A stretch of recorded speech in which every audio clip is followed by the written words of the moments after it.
Today's interview is with Dr. Edna Bonhomme. She has written a book called A History of the World in Six Plagues. It's a groundbreaking work that explores the hidden connections between global disease and systemic divides on race and class. Through memoir and reportage, she also shows how humans can come to manage their health when they feel confined by larger forces. By tracing 6 disease crises throughout history, cholera, HIV/AIDS, the Spanish flu, sleeping sickness, Ebola, and COVID-19, she exposes the challenges of race and class-based decision-making that have time and time again worsened outbreaks and harmed marginalized communities. Her book shows the complexities of illness, who we are, and how we garner resilience in the face of mass suffering. And I do believe you're going to really enjoy this conversation. A little bit about Dr. Edna Bonhomme. She's a historian of science, culture writer, and book critic. She has a Ph.D. from Princeton University and a master's degree from Columbia University and a bachelor's degree from Reed College. She previously held fellowships at the Max Planck Institute for the History of Science, the Ludwig Maximilian University of Munich, the Camargo Foundation, Baldwin for the Arts, and Nancy B. Negligee's Artist Residency Program, and much more. She has been awarded the Robert Silvers Foundation Grant for Works in Progress and the Andy Warhol Foundation Writing Grant. She contributes frequently for Frieze Magazine, and her work has appeared in Al Jazeera, The Atlantic, Esquire, The Guardian, The Nation, London Review of Books, The Washington Post, and more. And she has much more writings. She lives in Berlin, Germany currently, and I will be posting all of her socials and where to buy the book in the show notes. All right, let's get to the interview.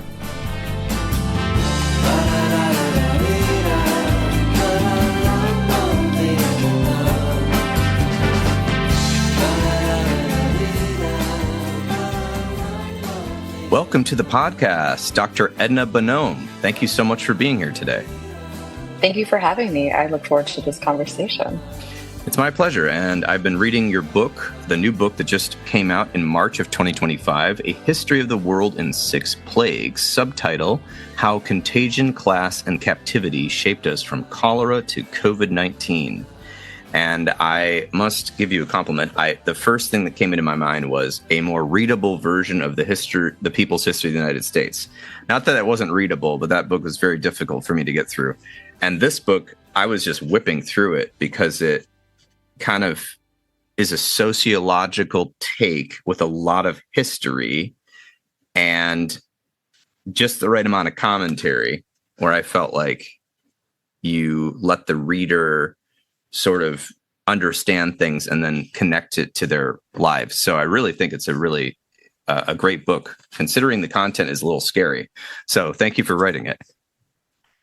Well, I definitely appreciate your compliment, and also gesturing towards my book resonating with Howard Zinn's seminal text, A History of the People's History of the United States. As a leftist and also as a historian, it warms my heart. Yes, it was very, very excellent so far, and I'm looking forward to reading the rest of it eventually, but so far I was just very impressed. So I think this is going to be a book people get into. So, I know some of why you wrote the book because I've read the beginning and your personal, but you, growing up, you had experience with typhoid. Can you tell us a little bit about that? Absolutely. So one of the first things I would say is that I'm very much inspired by various critical theorists, writers such as Joan Didion, as well as science journalist Linda Villarosa, and the works of Ed Yong, and so forth. And the reason I bring them up is because so often the best types of essay writing and science journalism has and gestures towards some personal element so that they can draw the reader into the stakes of a particular history or the stakes of a political question. And so, like many people during the early period of the COVID-19 lockdown, I was a bit rattled by the confinement that I was experiencing.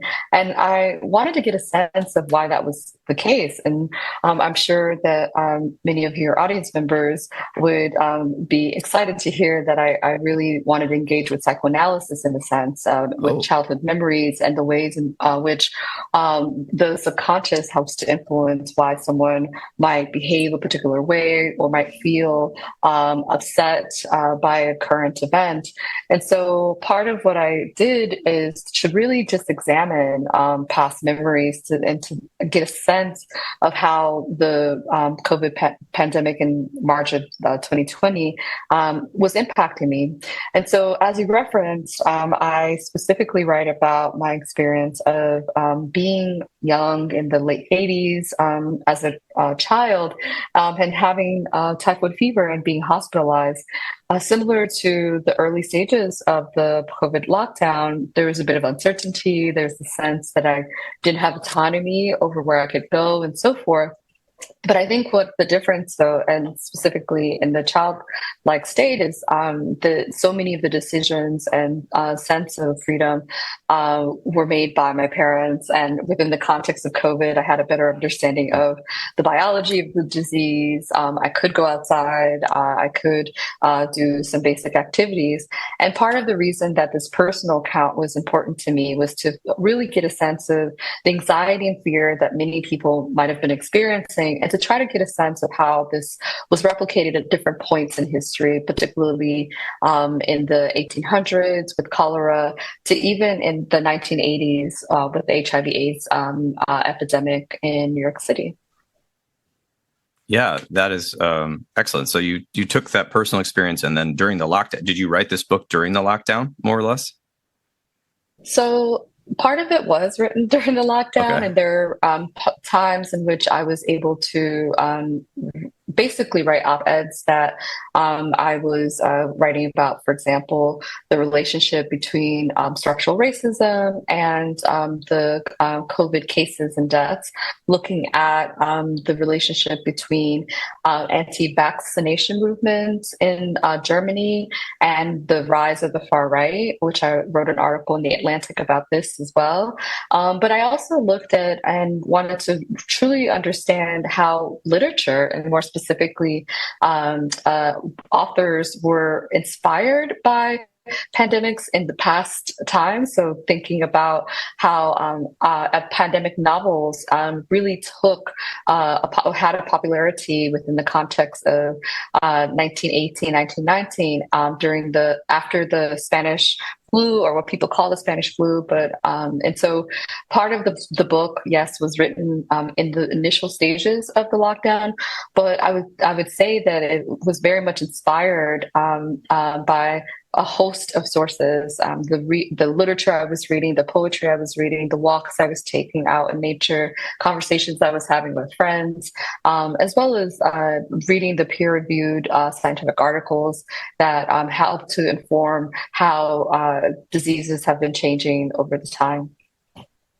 Okay, so it's just an amalgamation of things that sort of led to this book, because you were already writing op-eds and more concentrated pieces. And this book, you traverse many different topics, but they're all plagues, basically. they're all just different sociological and historical takes that are longer probably than a regular article. Like, for instance, the chapter 1, which I very much was intrigued by, the Contagion on the Plantation chapter, about cholera during American slavery in the 1800s, was just so intriguing to me, because I, have read about, slavery and advanced classes and about the political climate at the time, but I had not actually read about how the plantation owners would. Some of them were doctors, which is really horrific. The one guy, oh my God. But there was, that they would hire doctors to treat the people they were enslaving on the plantation. But then the way that they would write about them as like subhuman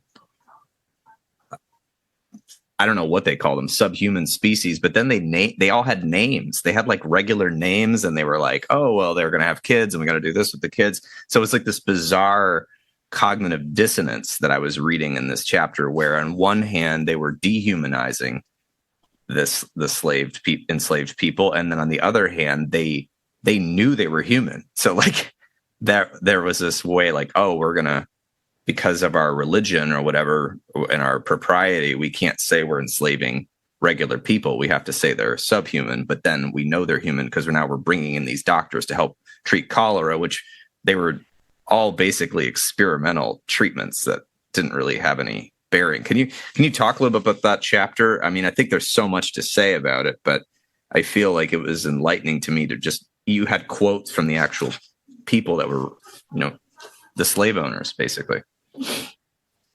Yeah, so one of the beauties and the curse of engaging with historical texts is that one sees the atrocities and that other humans could do to individuals. And as you precisely say, and as I write about, that the justification of something like chattel slavery didn't happen by accident or for people who were ignorant somehow, but rather through intentional and very detailed processes. So as someone who has a Ph.D. in history of science, and as someone who also studied biology in undergrad, my work tries to look at the contradictions between science, which I value science as a discipline, as something that has been evolving for over 2,000 years, and something that we benefit from, and whether it's microbiology or even understanding the theory of special relativity. At the same time, people who were classified as scientists had used that language in the past to justify horrific institutions and such as enslavement. And one particular person that I start the book off with is Samuel Cartwright, who is a white American scholar, scientist, who specifically wrote extensively about the alleged inferiority of Black people in the United States. And he wrote several books to justify this erroneous claim. And part of the reason that I wrote about him is not just to point out him as an exception, but to show how he was part of a group of learned men who perpetuated racist ideas, or what some people refer to as scientific racism, or now in retrospect, pseudoscience. But he wasn't alone. There are people who were writing similar texts in Europe and North America, such as Carl Linnaeus, J. Marion Sims, and so forth. But part of what I wanted to excavate or to have people think deeply about is how the condition and the kind of architecture of enslavement, being on a plantation, not having the freedom of movement, not having autonomy over your time, created the conditions that made enslaved people sick. And I also wanted to point out, and this is maybe a story that perhaps most people aren't always aware, is that during the initial period of emancipation during Construction, there was a lot of hope and opening to provide formerly enslaved people with access to free healthcare. And I talk about that period as a space and the potential that could have been if that free healthcare had become truly universal. And can you imagine if the United States had universal healthcare in the 1860s and 70s, in the same way that many of the newly freed African Americans during the period of Reconstruction demanded free education, and we have universal education in the U.S. for now. If that had happened with medicine, it would have really pushed this country forward in ensuring that everyone had a right to their better health and their dignity. Yeah, that's very well put. I was thinking about that chapter in many ways. The first way, I guess there's a little through line, and then I'm going to ask a question about one of the particular stories, but the through line I'm seeing that really struck me as a person in psychology and who's been in psychology for over 18 years was the rationalization, the justification through science, but now we know is pseudoscience. It was basically just like theories that were touted as fact, to justify not only the enslavement of the people, but like the way that they treated them. And of course, everyone who is, not everyone, but the people you named that were often writing these texts or connected to writing these texts were financially benefiting from the labor. And in fact, most of the entire South was their whole economic, revolution of being able to do agriculture and all these things was dependent on free labor, essentially. And just even to the point where they were taking out insurance policies on enslaved people. And then, essentially, I was about to get into this next part, which is even worse. Harriet's story, but Harriet Jacobs. Yeah, I'm going to get to that in a second. But I do think that it's really important for folks listeners to understand that while some of this was in the law and political, those laws came from cultural understanding. And I do think that the war of information and the way that it was presented in an entire region created these policies, right? And so, whereas in the most parts of the North, the U.S., there was not as much active in slavery, as far as I understand, towards the Civil War period. Am I right on that? Or? Well, one thing one has to acknowledge and recognize during the 19th century and before, especially with chattel slavery, is that even if in circumstances in which a region was not directly involved in enslavement, they might have profited from it. That is to say, in the North, in many states, there weren't plantations in the way that the South had, nor was slavery as brutal. But at the same time, they used the cotton to create textiles and had indentured servitude and all kinds of things. And it wasn't just the United States. There was slavery in Brazil, in Cuba. In fact, Brazil was the last country to abolish slavery of African-descended people. And also Europeans profited heavily from enslavement in Manchester, in Nantes, in France, and so forth. Many of the materials and goods being produced in the Caribbean, Central America, South America, and the United States were shipped to Europe. And so slavery was sadly, an international industry in which so many Western Europeans and North American white people benefited from. But nevertheless, one of the things that I also wanted to point out, which I think is significant to note, is that so long as there's been slavery or any institution that has been oppressive, there have been people who resisted it. There were people, African Americans, who escaped when they could, and I write the story about that, and I point out the various people, such as Harriet Jacobs, Frederick Douglass, who were manumitted in some cases on their own, in other cases with a network of people, and they also wrote about it. And so after they were free. So I think it's important to also note that people are able to resist. They can have autonomy even if they've spent years being made captive. Yeah, that's a very good point. And I want to make sure that we just mention at least Harriet Jacobs, who was able to sort of escape and hide in her grandmother's attic, I guess, and couldn't even come out, otherwise she'd be taken back. And the owner of the plantation, I can't remember his name was, but he literally, Dr. Norcom, I think it was.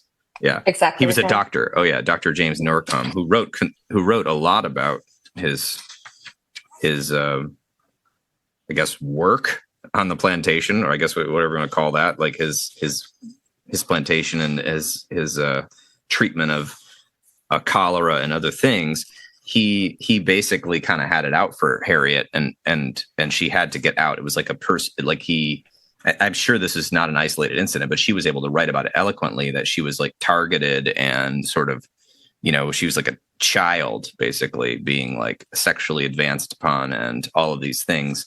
And then she eventually did get out and wrote the book she wrote, which I don't know, when did that come out after? When did that come out? I'm trying to remember. But anyway, it's an intriguing story because you're like a story of, resistance and, doing the right thing and telling the truth. And I was trying to point out psychologically that it was almost like both sides were trying to say they were doing the right, like the owners were trying to say we're doing the right thing to keep their economic, like you said, like it was like a huge economic boon to them to have free labor, right? But then in the midst of all this, being forced to work on all this, cholera.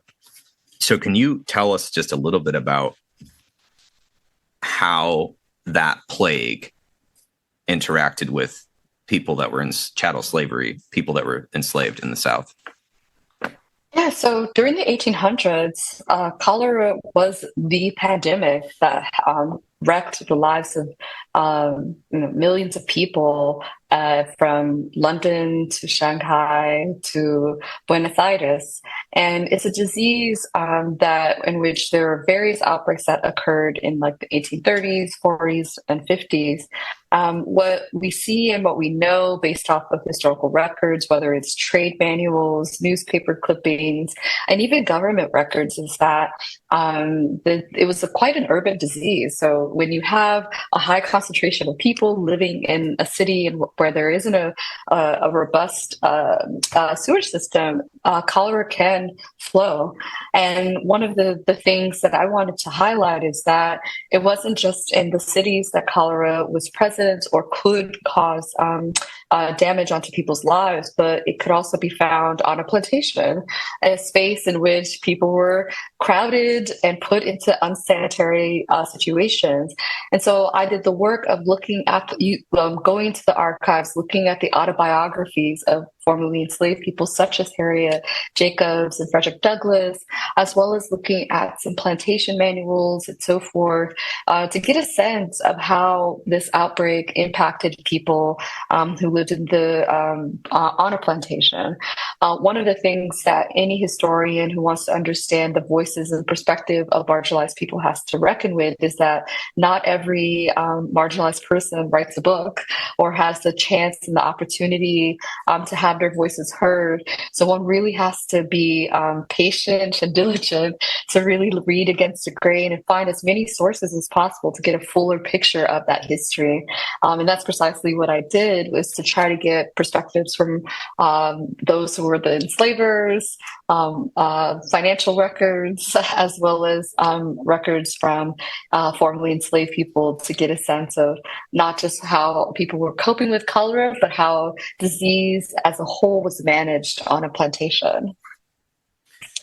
Yes, and you did just that. And I think the part that was appealing to me was that you must have done a lot of editing here, because it flows really well. And I think as a reader, I was able to just go right through the chapter, and it was a historical analysis and narrative. And I think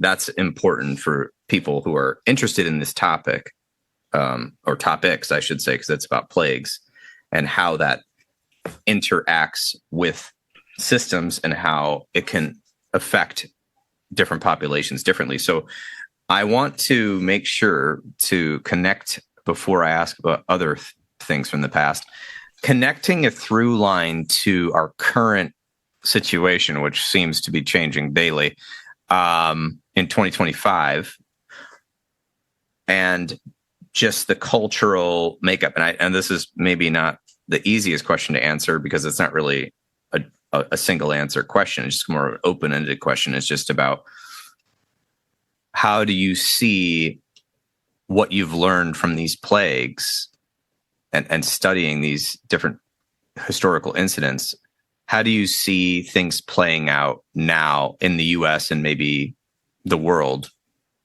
when it comes to prevention and interception and treatment of mass pandemics?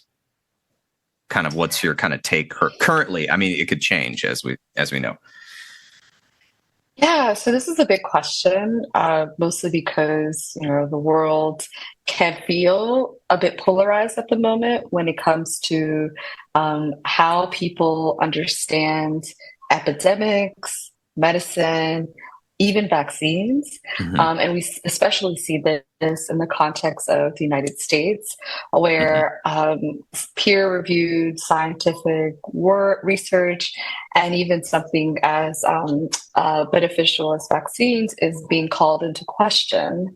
And I think that it's no accident that when there is vaccine skepticism, there's also people who often mistrust the government, authority, and so forth. And I think that then the aftermath of the COVID pandemic, or also it's still amongst us, I don't want to discount those who have long COVID and so forth, that there's hasn't really been a sustained way to, on the one hand, address the concerns of people who might have that doubt, but on the other hand, figure out ways of building trust in science on a societal level. I think the big question is how do we build a situation in which people are able to understand that sometimes we need a collective response to a global problem such as a pandemic, or even what does it mean to think about how certain medical procedures that we have been able to inherit over the past several decades and also centuries, such as vaccination, is precisely what has allowed people to live longer and healthier lives. And so what does it mean to return back to a time where people didn't have access to polio vaccines or measles vaccines? I personally see that as a scary thing, at least in the context of the moment we're living in now.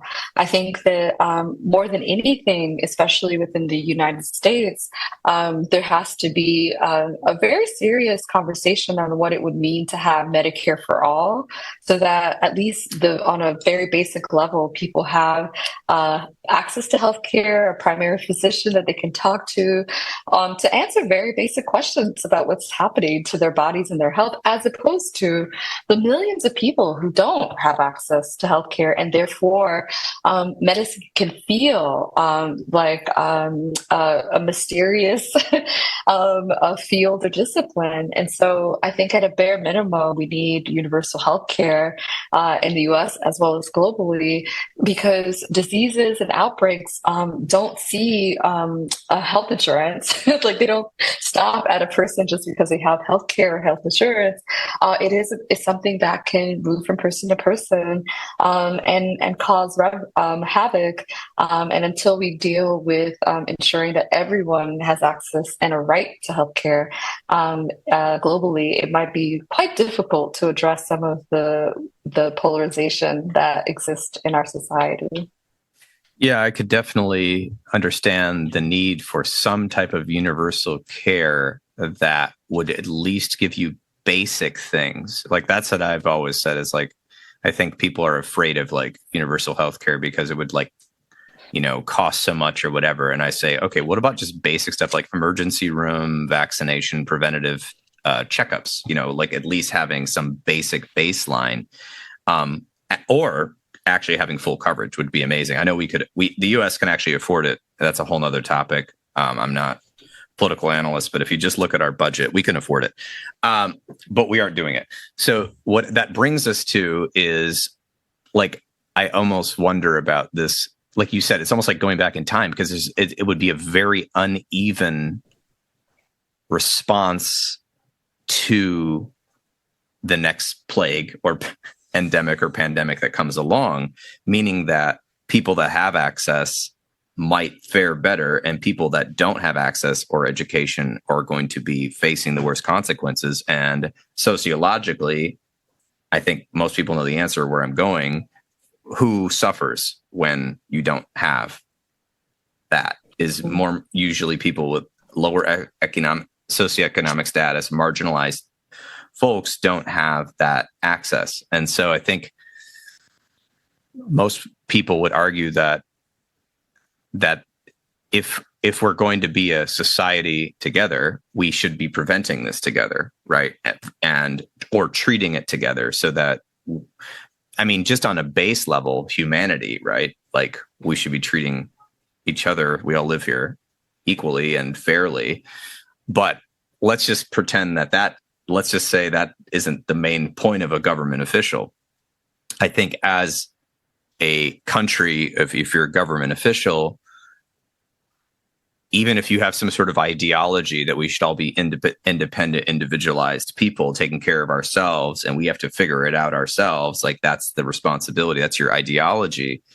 If you have that ideology, that's not how plagues and pandemics spread. They don't spread based on, oh, well, these folks know how to treat this, so they'll be okay. It's going to affect us all. So I think in the long run, even on an economic level, if we don't have some type of options for people, or the government taking responsibility for preventing these plagues or treating them if they come, then we're going to have mass chaos. And eventually, what most government officials care about, economics, are going to dip big time. Thoughts on that? Yeah, I think that one thing that has been an inspiration to me is the plethora of medical writing or history of science writing out there. So Anne Boyer's The Undying, which is a memoir about her cancer experience, or The Empire of Malady by Siddhartha Mukherjee, which considers and documents how illness shapes how one sees one's family and society. And I bring up these two texts when obviously there's a lot more that I could discuss, because they actually show and highlight that at some point in our lives, we all get sick. And we do, and it isn't the case necessarily that always that means that we will die, or that or that it's a chronic illness necessarily. However, based off of the structural environment we live in, if we have access to clinics, doctors, psychological support, if we have family members who can care for us, if we feel safe, if we're well fed, that can ultimately determine how well we can cope with an illness. And part of what I'm trying to do in this book is to highlight, the states of exception of an epidemic. Mass death is happening, mass infection. And, what helps in many of these cases is when patients are listened to, when they're able, when people are humane towards each other during these crises, and also when there's evidence-based approaches to tackling a disease as opposed to stoking fear. In fact, one of the chapters that I wrote in the book looks at HIV/AIDS and how it impacted people in a prison, a women's prison in particular. And one would imagine that it's a horrific chapter insofar that prison is a space in which there's forced confinement, you don't have control over your time or freedom of movement and so forth. And I don't just tell the story of suffering and trauma, but I tell the story of these women who formed a collective caring community by having a peer counseling program, by creating arts programs to provide care for people who are HIV positive. And they even did the work of rigorous intellectual and public health research as well, to the point that some of them wrote peer-reviewed public health articles. And in one case, they also came together to write a book about what HIV/AIDS looks like in the prison. And I think this matters because we do have the capacity, especially when we are able to come together vis-a-vis these collective processes, to make the lives of individuals better, but it can't happen, without the funding structure. It can't happen by virtue of siphoning oneself and being individualistic in the ways in which U.S. society can often feel.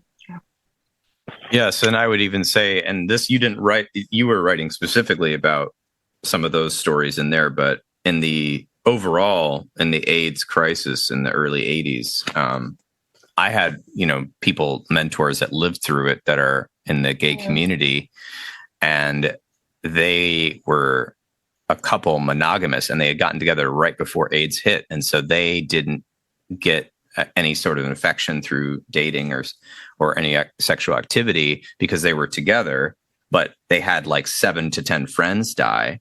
And not only that, in Chicago at that time, there's a book, and now I'm going to lose the name, but there's a book about a doctor in the 1980s who still practices in the north side of Chicago, who was the only doctor at the time. He was in his 20s, he may be 28, I think, who was actually openly treating HIV/AIDS patients at the beginning of the epidemic, I guess. I'm not sure how to say it. Plague, essentially. And during that time, that was not long ago. That was the 80s. The president at the time, Reagan, and other officials all over the government who had authority to say things, instead of trying to tackle this health crisis, they looked for scapegoats to blame it on all sorts of people, other countries.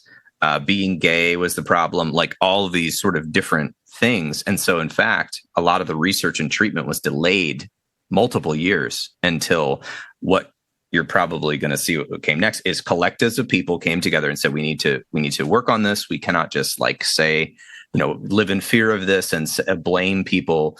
And of course, the famous story of, I think it was Ryan White, which kind of brought it into the mainstream U.S. consciousness, was that he was a blood transfusion patient. So they couldn't blame him for his his whatever affiliations. And that kind of opened up some of the suburban middle class people's minds to the fact that we should work on this, and more doctors. But it was crazy because there was doctors, do no harm, right? The Hippocratic Oath, that were discriminating against people. And this was not very long ago. And this was in major US cities in research areas. So it's showing that cultural, and obviously in the prison, it's even worse, which you write about in here. It was even worse because those are even more marginalized folks who are in captivity. But just seeing how our cultural response to blame or shift blame or be fearful of these things and not tackle them can affect untold number of people, and I don't even know how many people died from it, but it was a lot. Tons of people died from inaction. You're absolutely. So the book that you're referring to is The Plague Years: A Doctor's Journey Through the AIDS Crisis by Ross Slaton. Yes. And it's a memoir. It's one of the many and beautiful medical and also sad medical memoirs in which he talks about his experience of AIDS patients in the 1980s and 90s. And you eloquently describe and point out that for a long time, particularly under the Reagan administration, but also thereafter, there was a lot of stigma that was directed towards people who were HIV positive. And on the part of the reticence for the government to act and to provide treatment, definitely killed millions of people. And if not for the activism of people who were involved in groups like ACT UP and who were diligent, because I do not know what it would be like to lose en masse friends, comrades, individuals from the HIV/AIDS and during that early period. But that in itself, I'm sure, led to a lot of trauma in the gay community, and for people who were within the queer spaces and seeing their friends pass away in that capacity. And so I wanted to also provide a slightly hopeful story about, what was happening in the organizing within a prison. But there's so many stories one can tell about HIV/AIDS during that period. Yes, I love that you knew that it was Dr. Ross Slotkin. I lost the name, but he's actually still practicing, and he's still my mentor's doctor, actually, to this day, which is so awesome. And he's like a local hero in Chicago, where I used to live. But yeah, so this is a good point. I want to, before I get to kind of the conclusion, I feel Ebola is undercovered in the U.S. media. I've talked to people that have no idea what Ebola is, and yet you write about it here in this chapter called Ebola Town. Could you just give us a little, people need to read the book, but can you give us a little bit about what you feel like some of the takeaways on your mind are today about learning about Ebola and how that town was shut down and everything that happened there? So yeah, Ebola is a disease that was first discovered in the 1970s in sub-Saharan Africa. And since then, it has erupted at various periods in countries such as the Congo, Liberia, Guinea, Sierra Leone, and so forth. In fact, there's an outbreak right now as of March 2025 in Uganda in East Africa, which I just wrote an article about last week in Rolling Stone.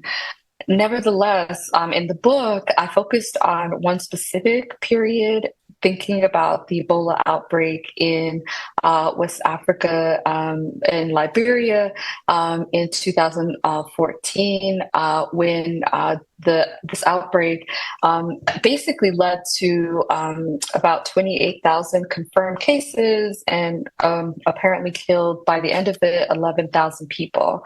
And so one of the aspects of confinement and that I wanted to think about is how a specific neighborhood in Monrovia, Liberia, underwent a lockdown, and a lockdown that many felt was quite draconian, where the population didn't quite know what was going on. The military came in to suppress any form of dissent, but it was also dovetailed with massive scapegoating of West Africans and not always getting the appropriate care that people needed, or even being sensitive to burial practices that people wanted to have at the time of the outbreak. And so I lay out in full details how some of the Liberian doctors were providing care at the time.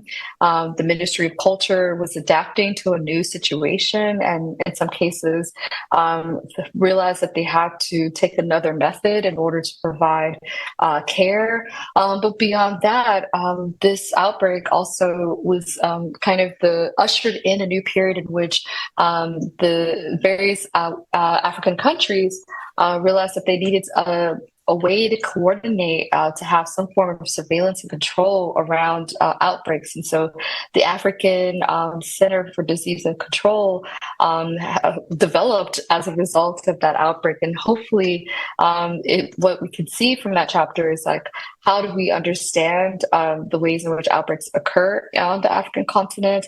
How do African scientists and public health departments handle the disease, various diseases that occur?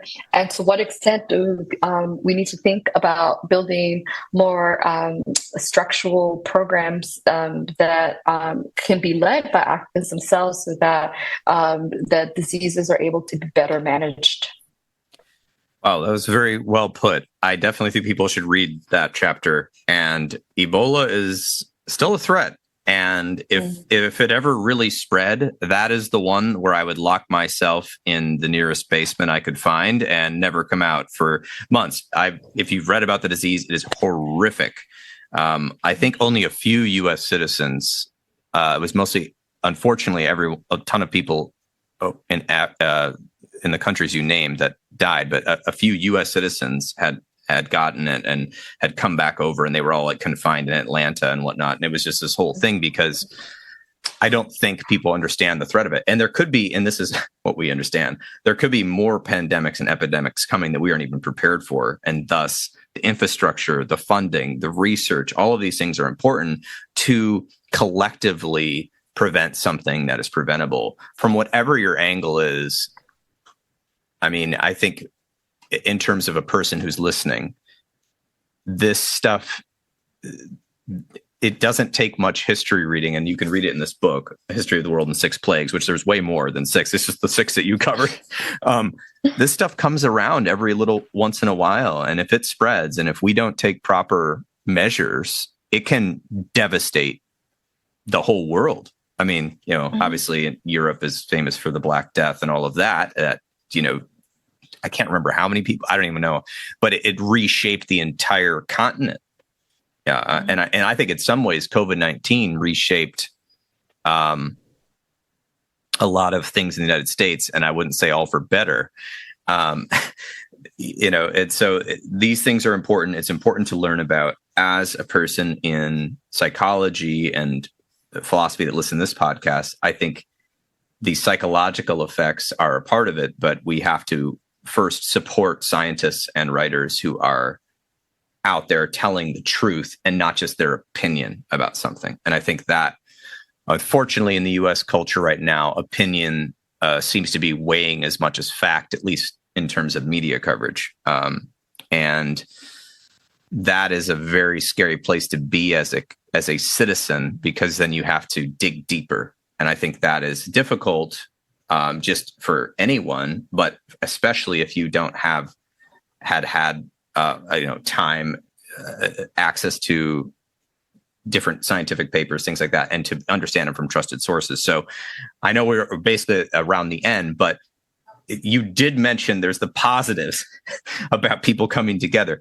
Is there any advice you have for people out there that are scared about, the way the public health response is and how they could maybe personally or collectively come together for health prevention, on the basic scale, but also to prepare for something that could come?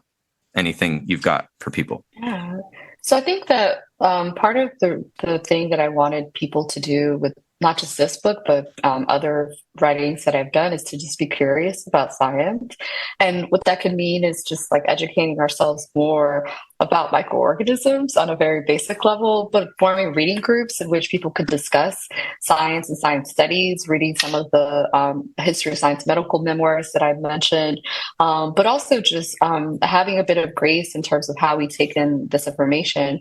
Beyond that, I would highly recommend that people are able to organize with, their friends and neighbors, join a union, and support your doctors and nurses and the people who work at hospitals and clinics, to know that they have your support as best as they can.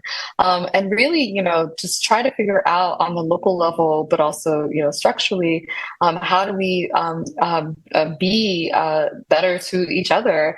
Signing petitions might be the only thing that someone can do, and that's okay. Perhaps even having a pen pal at a prison, so that people can understand what is it like for someone who's incarcerated to deal with some of the many things that I talk about in the book. I think that by forming organic connections with individuals and taking a bit more action while also being informed, can really help to get rid of the alienation that can be quite rampant right now in the world. Wow, that's very well put, and that's something we've mentioned a few times on the show.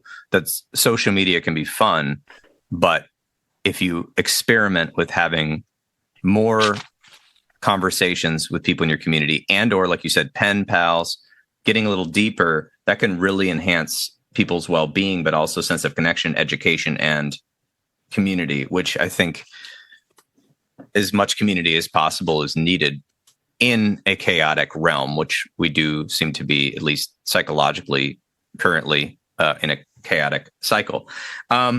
So the book is by Simon & Schuster, published it. And I will have the links for this in the show notes. And I think if you can pretty much get it from the library as well. And I believe also, if your library doesn't have it, just request it. And Barnes & Noble, local bookstores, same kind of thing. I've been in the adjacent to the publishing world. Request it, or just buy it online. History of the World in Six Plagues by Dr. Edna Bonhomme. And thank you so much for coming on the show. And I've learned a lot, and I can't wait to finish the whole book, because I've been devouring it. So I really appreciate your work, and I'm glad to have you on. Thank you for having me, and I hope that people can learn and grow from what I've written. Excellent. I'm sure they will.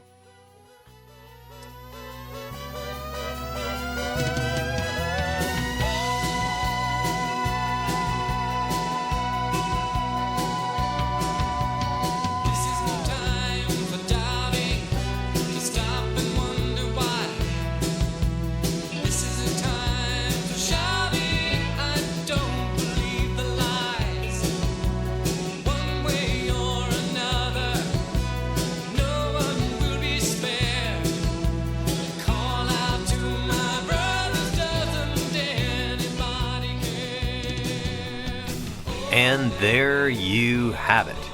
This has been another episode of the Intentional Clinician podcast. If you are enjoying the show, please leave us a rating on iTunes or share the show with people you know. I would surely appreciate it. As some of you know, I am passionate about preventing future violence in the United States. I have started a nonprofit with colleagues called the National Violence Prevention Hotline, which is a 501c3 organization. We are endeavoring to gain funding and collaborators and volunteers so that we can start a 24/7 hotline and chat line to reach potential perpetrators before they may act violently. It is a bold effort to curb violence and save innocent lives by working to connect with potential offenders while they are in the planning stages of violence, help to de-escalate them, and provide resources so that they can get appropriate professional help. The National Violence Prevention Hotline is looking to open up a conversation about violence in society, the causes, and the solutions. You can learn more by visiting our website at violencepreventionhotline.org. You can get involved by writing your congressperson from our website, sharing it with your network, or even donating to the cause. If you are looking for an EMDR, International Association consultant, I am a consultant and I can help provide 20 hours that you need to become EMDRIA certified. Just check out the show notes and send me a message and see if we're a good fit to work together. If you are in need of counseling, do not hesitate to make an appointment with a local counselor in your area. You can also make an appointment with the excellent clinicians at Health for Life Counseling in Grand Rapids as part of the Trauma Informed Counseling Center of Grand Rapids by visiting www.healthforlifegr.com. And if you are in the state of Michigan, you can also schedule a telehealth appointment. The recording you just listened to consists of the personal opinions of Paul Krauss and his guest, and while these are based upon the literature they have read and the experience in their respective fields, the information on this podcast should not be viewed or thought of as the definitive opinion on any subject. Listening to this podcast is not a substitute for treatment. If you're in a crisis, please call 911 or the National Crisis Line at 988. Support your local bookstore by shopping at bookshop.org. That's www.bookshop.org. It donates a percentage of sales to local bookstores all across the United States, which I think gives character to our cities and a place to hang out and a place to explore. You can order from the comfort of your own home online while supporting businesses near you. If you are a therapist and you are not involved in your local counseling or therapist or social work organization, please get involved to at least pay dues so that we can have lobbyists help keep mental health care accessible at the government level, and also expanding into schools and other places that need it.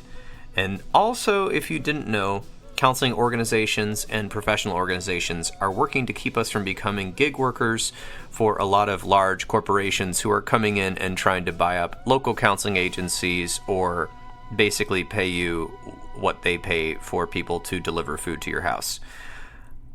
So, get involved. Until next time on The Intentional Clinician, I wish you all a safe and peaceful week.